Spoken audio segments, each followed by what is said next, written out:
नमस्कार. लग्नाची बेडी या मालिकेच्या येणाऱ्या भागामध्ये जबरदस्त असा ट्विस्ट येणार आहे. तर आपण बघितलं इथे मधूने अन्वी आणि आयुषचं लग्न थांबवण्यासाठी खूपच जास्त प्रयत्न केलेले असतात. अन्वीला तिचं खरं प्रेम मिळू नये म्हणून तिने खूप जास्त प्रयत्न केलेले असतात.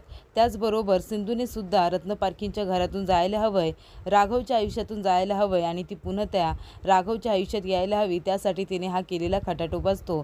पण आता मधूचे दिवस हे भरलेले असतात. नियतीने आता वेगळा खेळ खेळलेला असतो आणि ते म्हणजे आता मधूचे खरे रूप सगळ्यांच्या समोर येणार असते. मधूने कसं सगळ्यांना फसवलेलं असतं, आजारपणाचं नाटक करून कशी व्हीलचेअरवरती बसलेली असते आणि सगळ्यांकडून ती आपली सेवा करून घेत असते. ते भांडं आता लवकरच इथे सिंधू फोडणार असते आणि त्याचबरोबर अन्वीसुद्धा. तर इथे अन्वीला आता मधूवरती आधीपासूनच संशय होता की ती हे सगळं नाटक करते, तिला चालता वगैरे सगळं येतंय, पण तिने हे केलेलं नाटक आहे कारण तिला या घरातून बाहेर जायचं नाही आहे.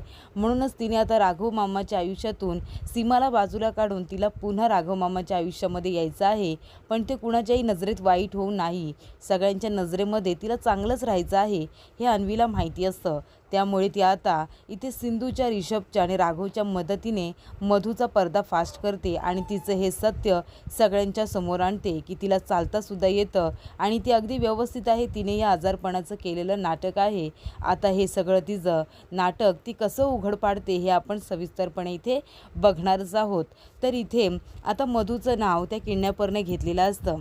अन्वीला किडनॅप करणारा माणूस हा सापडलेला असतो आणि त्याचबरोबर अन्वी आणि आयुष या दोघांनी लग्नसुद्धा केलेलं असतं. लग्न करून ते दोघंजण आता समोर आलेले असतात आणि सिंधूने आणि राघवने त्यांना ही परवानगीसुद्धा दिलेली असते. त्यामुळे राघव आणि सिंधू आता दोघंजण शकुंतला काकू आणि रुक्मिणीला म्हणत असतात की तुम्ही दोघींनी आता काहीही बोलायचं नाही आहे, तुमचं राजकारण तुम्ही बाहेर ठेवा. घरामध्ये तुम्ही अन्वीची तू आजी आहेस, तर शकुंतलाजी तुम्ही आयुषचे आई आहात. त्याच्यामुळे घरच्या मुलांबरोबर तुम्ही हे राजकारण करू नका. त्या दोघांना त्यांचं आयुष्य एकत्र ते सुद्धा सुखाने. त्यामुळे आता त्या दोघांचं लग्न झालेलं असतं आणि इथे मधूवरती तो आळ येत असतो की हिने हे सगळं केलं होतं. तर मधू स्वतःला त्याच्यातून सेफ करण्याचा प्रयत्न करत असते. ते म्हणते राघव तू माझ्यावरती असे आरोप करू नकोस आणि अन्वीलासुद्धा तेच म्हणते, मी व्हीलचेअरवरती बसले, माझा हात आणि पाय अजिबात काम करत नाही आहेत आणि मी कसं काय हे सगळं मॅनेज करेन. तेव्हा अन्वी म्हणत असते तू सगळं काय मॅनेज करू शकतेस, तू व्हीलचेअरवरती बसलीस ना, हातपाय तुझा काम करत नाही आहे तरी बाकी तुझी कामं तू बरोबर अगदी करतेस, मग हे सगळं तू कसं काय मॅनेज करतेस. आणि तसंही फोनवरती ही कामं करायला एक हात पुरेसा असतो, बाकीच्या वेळेला तुला काय करायचं असतं, तू बसूनच राहिलेली असतेस ना सगळ्यांच्या डोळ्यामध्ये धूळ टाकत की तू किती आजारी आहेस आणि तुला तर काहीच करता येत नाही आहे. घरातली कामांपासून दूर राहतेस पण बाकीच्या गोष्टींमध्ये सगळ्या तू लक्ष देत असतेस आणि मी सांगू का आता तुझी कारस्थाने एक एक.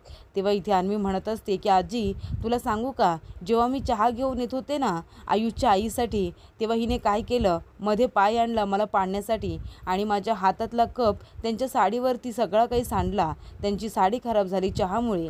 आणि हे सगळं तुला माहिती आहे का आजी कुणी केले, तुझी ही लाडकी आहे ना मधुराणी, तिने हे सगळं केलेलं आहे.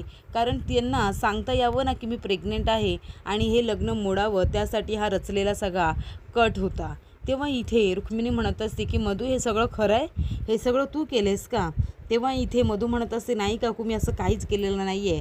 तेव्हा अन्वी म्हणते आता तू खोटंच बोलशील गं, पण मला माहिती आहे ना तू हे सगळं जाणून बुजून केलेस. लग्नसुद्धा व्यवस्थित ठरलं होतं, आजीने आणि आयुषच्या आईने कमीपणासुद्धा घेतला होता, आमचं लग्नसुद्धा ठरलं होतं, पण तुझ्या पोटामध्ये दुखायला लागलं आणि वॉशरूममध्ये त्या गेलेल्या असताना मला म्हणालीस की मला सीमाने बोलवले म्हणून मी बाहेर आले, तर तू जोरजोरात ओढून त्यांना सांगितलंस ना की मी प्रेग्नेंट आहे आणि लग्नाच्या आधीच प्रेग्नेंट असताना बरं झालं की आता आयुषच्या आईने सुद्धा ह्या लग्नाला परवानगी दिलेली आहे आणि मग त्या वॉशरूममधून बाहेर आल्यानंतर लग्न मोडून निघून गेल्या. हे सगळं तूच जाणून बुजून केलं होतंस कारण मला माझं खरं प्रेम मिळू नये म्हणून. कारण तूच मला म्हणाली होतीस ना की प्रत्येक गोष्ट आपल्या मनाप्रमाणे घडत नाही, कधी कधी आपलं खरं प्रेम आपल्याला मिळत नाही. तेव्हा इथे हा तू माझ्याकडून घेतलेला बदला होता. तेव्हा इथे अन्वी म्हणत असते आणि एवढ्यावरच तू गप्प बसलेली नाही आहेस, तू किती वेळा तरी हे आमचं लग्न मोडण्याचा प्रयत्न केलास, नंतर तुझ्याकडे काही ऑप्शन नाही उरला तर हे तुझ्या आईच्या माहेरचं स्थळ माझ्यासाठी सुचवलं ना तुम्ही. अगं माझ्यासाठी जर तुला चांगल्या मनाने स्थळ सुचवायचं होतं ना तर त्याला चांगलं तरी सुचवायचं होतं, म्हणजे आजीने सुद्धा माझं लग्न पटकन लावून दिलं असतं. आणि हे स्थळ काय बघितलं म्हणजे कुणीही कुणाबरोबर असं एवढं विचित्र वागणार नाही. म्हणजे माझ्या वडिलांपेक्षाही जास्त वयाच्या माणसाबरोबर माझं लग्न लावून द्यायला निघालात.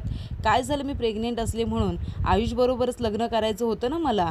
दुसरं कुणाबरोबरच लग्न मला करायचंच नव्हतं. मग तरीसुद्धा जबरदस्तीने ह्या अंकल टाईप्स माणसाबरोबर माझं लग्न लावून देत होता. जरा चांगलं तरी स्थळ मला सुचवायचं होतं. पण तुला माझ्याबरोबर वैर काढायचं होतं ना, म्हणून एवढ्या वयस्कर माणसाला माझ्या आजीच्या समोर आणून उभं केलंस आणि तिचे कान भरत होतीस माझं जबरदस्तीने लग्न लावून द्यायला. तेव्हाही ती अन्वी म्हणते, आता माझ्या सगळं काही लक्षात येतंय. तू जबरदस्ती केली होतीस ना आजीला माझं लग्न लावून द्या म्हणून. तेव्हाही ती अन्वी म्हणते की कुणी वैरीसुद्धा एकमेकांबरोबर असं वागत नाही, पण तू वैऱ्यापेक्षाही जास्त माझ्याबरोबर वागली आहेस. कळलं का तुला? तू राघव मामा आणि सीमालासुद्धा वेगळं केलंस. त्यांचं एकमेकांवरती एवढं प्रेम आहे तुला चांगलंच माहिती आहे. तरीसुद्धा त्या दोघांना एकत्र आणण्यासाठी तू अजिबात प्रयत्न केलेले नाही आहेस. उलट ते दोघंजणं कसे वेगळे होतील आणि मग तू कशी राघव मामाच्या आयुष्यात जाशील असंच तुला पाहिजे होतं ना. आणि तसंच तू माझ्या बाबतीतसुद्धा केलंस. मला माझं प्रेम मिळू नये म्हणून त्यासाठी धडपड करतेस, त्यासाठी प्रयत्न करतेस आणि अशा अंकल टाईप्स एवढ्या वयस्कर माणसाबरोबर माझं लग्न लावून द्यायला निघालीस. अगं त्या माणसाबरोबर तू तरी कधी लग्न केलं असतंस का? तेव्हा इकडे आता मधूचा चांगलाच पान उतारा इथे अन्वीने केलेला असतो. एवढ्या वयस्कर माणसाला माझ्यासमोर आणून उभं केलं आणि माझ्या आयुष्याला माझ्यापासून दूर करण्याचा प्रयत्न केलात, हे मी कधीही सहन करणार नाही. तेव्हा सिंधू म्हणत असते, आणि मधुताई मला माहिती आहे हे सगळं तुम्ही का केलेत. अन्वीवरती तर तुमचा राग आहेच ते मला माहिती आहे. तुमच्या माझ्यावरतीही खूप जास्त राग आहे, ते सुद्धा आधीपासून. जेव्हापासून मी राघवबरोबर लग्न करून या घरात आली आहे तेव्हापासून तुम्ही माझा राग करत आलाच आहात.